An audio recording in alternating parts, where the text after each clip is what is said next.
Here's how I traveled to Malindi, Kenya on a budget of 9,250 Kenya shillings per person for 3 days and 2 nights. Part 2. The next day I took a bike to the bus stop for 50 Kenya shillings. At the bus stop, I boarded a matatu for 50 Kenya shillings to Sabaki Bridge. At the bridge, I took a tuk-tuk and a tour guide to take me to Mambrui Sand Dunes. The tuk-tuk charged me 150 Kenya shillings and the tour guide charged me 500 Kenya shillings. At Mambrui Sand Dunes, I had to pay an entry fee of 200 Kenya shillings as a Kenyan and resident, but non-residents pay 500 Kenya shillings. After paying, I got to enjoy the Dubai of Kenya, playing on the sand dunes as I enjoyed the beautiful view of the Indian Ocean from up there. From here, my tuk-tuk was waiting and it took me to Golden Hotel. At Golden Hotel, we had to take a motorbike to Golden Beach for 100 Kenya shillings per person. We got to Golden Beach where I enjoyed a good swim in the Indian Ocean at no cost. After an amazing time at the beach, we took a bike from Golden Beach to Golden Hotel at 100 Kenya shillings per person.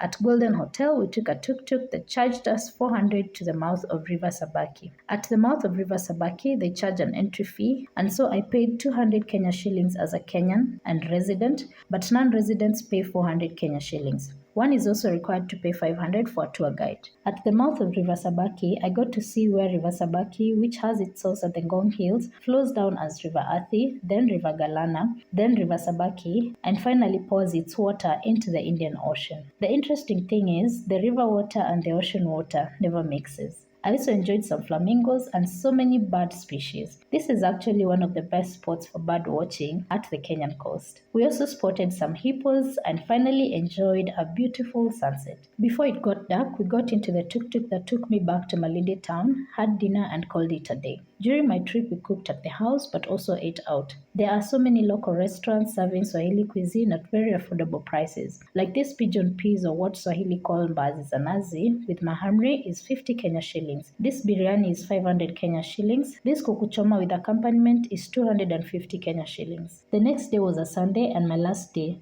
so I woke up, had breakfast and got into a shuttle that took me from Malindi town to the Mombasa SGR terminus at 1,200 Kenya shillings. We got to the station just in time for the 3 p.m. train. I printed my ticket that I had booked online at 1,000 Kenya shillings and went ahead to board. We got to Nairobi terminus at exactly 8:15 p.m. I boarded the commuter train to Nairobi CBD at 100 Kenya shillings and took a matatu to my place at 100 Kenya shillings. Detailed videos of my trip to Malindi are on my YouTube channel, The Adventures of Marie. I do believe they're gonna help you plan your trip seamlessly. And as always, remember to be kind to one another, love one another, and treasure every minute you spend with one another because tomorrow is never promised. Ciao!